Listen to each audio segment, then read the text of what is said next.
I'm offended every day. For example, the British newspapers every day offend me with their laziness, their nastiness, and their inaccuracy.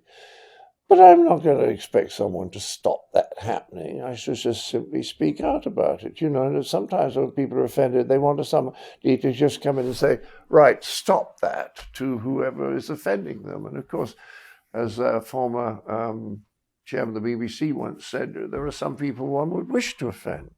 And I think there's truth in that too. So the idea that you have to be protected from any kind of uncomfortable emotion is one I absolutely do not subscribe to. And a fellow that I helped write two books about psychology and psychiatry, he was a renowned psychiatrist in London called Robin Skinner, said something very interesting to me. He said, if people can't control their own emotions, then they have to start trying to control other people's behavior.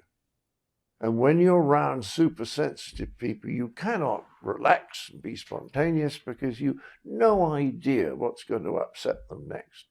And that's why I've been warned recently, don't go to most university campuses, because the political correctness has been taken from being a good idea, which is let's not be mean, particularly to people who are not able to look after themselves very well.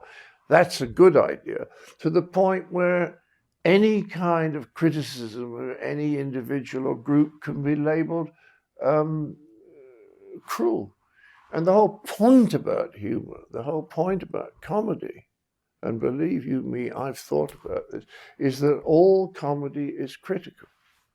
Even if you make a very inclusive joke, like, how'd you make God laugh? Answer, tell him your plans. Now, that's about the human condition. It's not excluding anyone. It's saying we all have all these plans which probably won't come, and isn't it funny how we still believe they're going to happen?